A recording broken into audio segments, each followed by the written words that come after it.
بسم اللہ الرحمن الرحیم۔ عزیز طلبہ السلام علیکم۔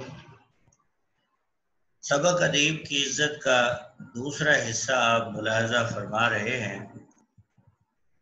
اس سبق میں کچھ اصطلاحات، الفاظ اور شخصیات جن کی وضاحت اور تعارف نہایت ضروری ہے۔ سب سے پہلے اس سبق میں استعمال ہوا ہے دنیا و ما فیہا۔ اس کا مطلب ہے دنیا اور جو کچھ اس میں ہے۔ زور طبع، طبیعت کا جوش، مراد شعر کہنے کی صلاحیت، دیوالیہ نکلنا، مفلس ہونا، کنگال ہونا، آہنی خود، لوہے کی ٹوپی جو جنگوں میں استعمال ہوتی ہے، روحانیت، روح کی خاصیت، دل میں جنم لینے والے لطیف جذبات۔ یہاں پہ ٹینیسن کا ذکر ہوا اس سبق میں۔ انگریز شاعر 1809 میں پیدا ہوا، 1892 میں وفات ہوئی۔ ملک شعراء کا لقب دیا گیا اور لارڈ کا خطاب بھی انہیں ملا۔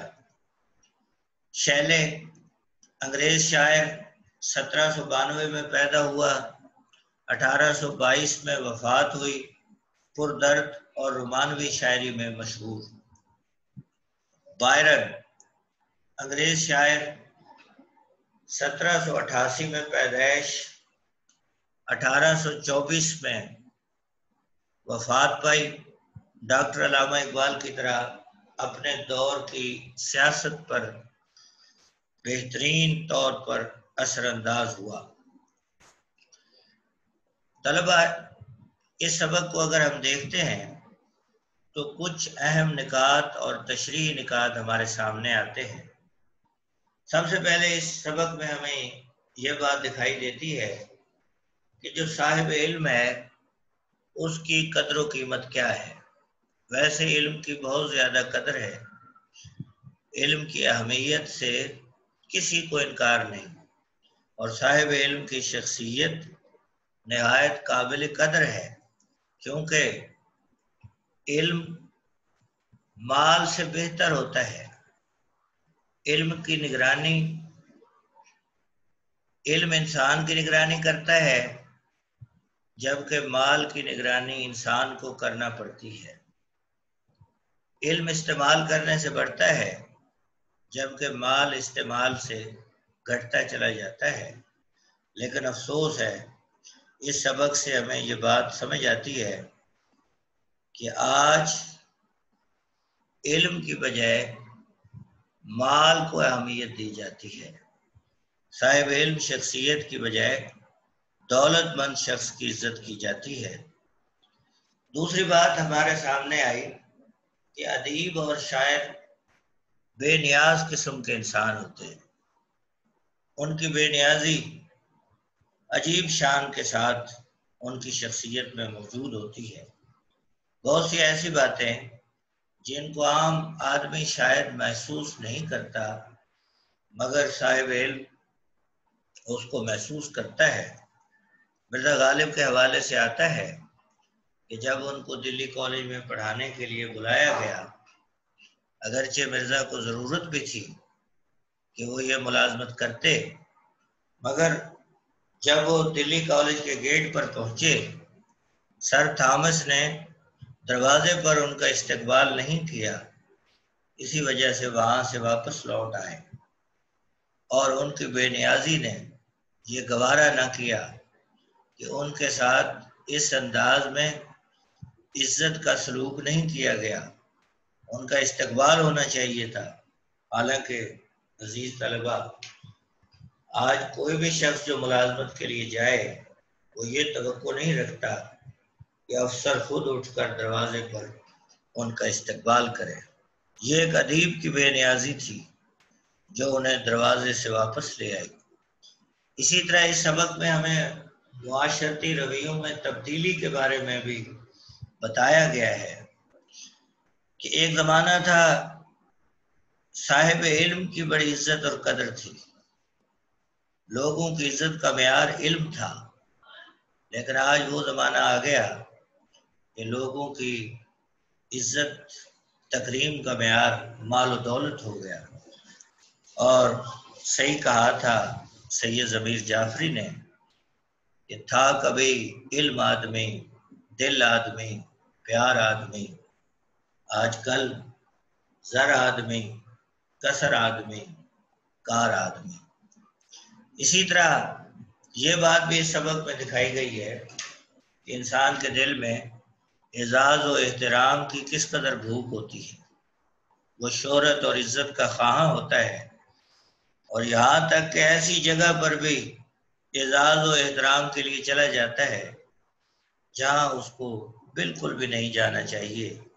جیسا کہ حضرت قمر راجہ صاحب کے ہاں گئے محض اس لیے کہ شاید وہاں جانے سے میری عزت میں اضافہ ہوگا. اور مشہور قول ہے جہاں پر آپ کی عزت نہ ہو وہاں نہیں جانا چاہیے، چاہے وہاں کھانا آپ کو سونے کی پلیٹ میں دیا جائے. انسان کے سامنے اس کی شخصیت ہونی چاہیے. عزیز طلبہ، اس سبق میں بہت سے پیراگراف ہیں جو تشریح کے لحاظ سے بہت اہم ہیں. ہم ایک پیراگراف کو دیکھتے ہیں جو بورڈ میں کئی دفعہ تشریح کے حوالے سے آ چکا ہے. ہم اس کی تشریح کرنے کی کوشش کرتے ہیں. اب تم کو کیسے سمجھاؤں؟ ہر شخص کے دل میں اعزاز و احترام کی بھوک ہوتی ہے. تم پوچھو گی یہ بھوک کیوں ہوتی ہے؟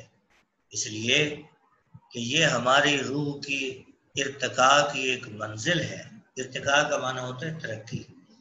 ہم اس عظیم الشان طاقت کا لطیف حصہ ہے جو ساری دنیا میں حاضر و ناظر ہے. حاضر و ناظر ہے یعنی موجود ہے. جز میں کل کی خوبیاں ہونا لازمی امر ہے. اس لیے جاہ و رفت، علم و فضل کی جانب ہمارا فطری میلان موجود ہے. میں اس ہوس کو معیوب نہیں سمجھتا. معیوب کہتے ہیں برا. ہاں، کیونکہ دل میں ذوف ہے. ذوف کہتے ہیں کمزوری.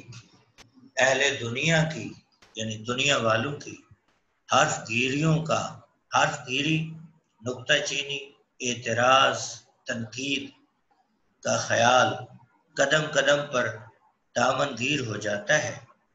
عزیز طلبہ، اس پیرے کو اگر ہم دیکھتے ہیں تو سب سے پہلے حصے میں ہمیں یہ بات دکھائی دیتی ہے کہ جب حضرت قمر راجہ صاحب کے ہاں جانے کے لیے تیاری کر رہے تھے اور ان کے لیے اس تقریب میں جانے کے لیے مناسب لباس بھی موجود نہیں تھا، تو ان کی بیوی نے انہیں وہاں جانے سے روکنے کی کوشش کی. لیکن حضرت قمر لگتا ہے کہ وہاں جانے کے لیے بضد ہے اور وہ ہر صورت وہاں جانا چاہتے ہیں. اس لیے وہ اپنی بیوی کو کہتے ہیں کہ میں تمہیں کیسے بتاؤں کہ میں نے وہاں جانا ہے. اور جانا کس لیے ہے کہ ہر شخص کے اندر اعزاز و اکرام کی بھوک اور طلب ہوتی ہے. اور یہ طلب کیوں ہوتی ہے؟ کیونکہ یہ ہماری روح کے اندر موجود ہے اور ہماری روح کی ترقی اور ارتقاء کے لیے نہایت ضروری ہے. اور اس کی وجہ وہ بتاتے ہیں کیونکہ ہم حضرت قمر کہتے ہیں کہ اس عظیم الشان طاقت، یا عظیم الشان طاقت سے مراد رب تعالیٰ کی طاقت ہے، اس کا لطیف حصہ ہے. اور وہ کس طرح ہے؟ کیونکہ جب انسان پیدا ہوا وہ مٹی سے بنایا گیا، لیکن اس کے اندر اللہ تعالیٰ نے اپنی حکمت اور قدرت کے ذریعے اپنی روح اس میں داخل کی. تو حضرت قمر یہ کہنا چاہتے ہیں کہ وہ عظیم الشان کی یعنی رب تعالیٰ نے جب اپنی حکمت سے انسان کے اندر روح داخل کی تو وہ ساری صفات جس میں انسان کے لیے عظمت، بلندی، شہرت، قدر و قیمت، یہ بھی روح کے اندر انسانی جسم میں داخل ہو. لہذا ہماری فطرت میں یہ بات داخل ہے کہ ہم اپنے آپ کو عظیم اور اونچا دیکھنا چاہتے ہیں. شہرت اور عزت کے لیے ہمارے اندر یہ طلب موجود ہے. اور ہاں، حضرت قمر یہ کہتے ہیں کہ میں اس کو برا نہیں سمجھتا، لیکن چونکہ میرے دل میں کمزوری ہے، لوگوں کی باتوں سے دل گھبراتا ہے، لوگوں کی تنقید میں سننا گوارا نہیں کرنا چاہتا، برداشت نہیں ہوتی، اس لیے اس خواہش کا اظہار میں کھل کر نہیں کر سکتا. اس خواہش کو بیان کرنے کے لیے میرے پاس دل میں کمزوری کے باعث حوصلہ اور ہمت نہیں ہے، لیکن یہ خواہش روح کے ذریعے میرے دل کے اندر، میری سوچ کے اندر، میرے ارادوں کے اندر موجود ہے. لیکن کیا کروں کہ لوگوں کی باتوں سے گھبراتا ہوں. عزیز طلبہ، آج کا لیکچر یہاں پر اختتام پذیر ہوا. انشاءاللہ نیکسٹ لیکچر میں آپ سے ملاقات ہوگی. السلام علیکم ورحمۃ اللہ.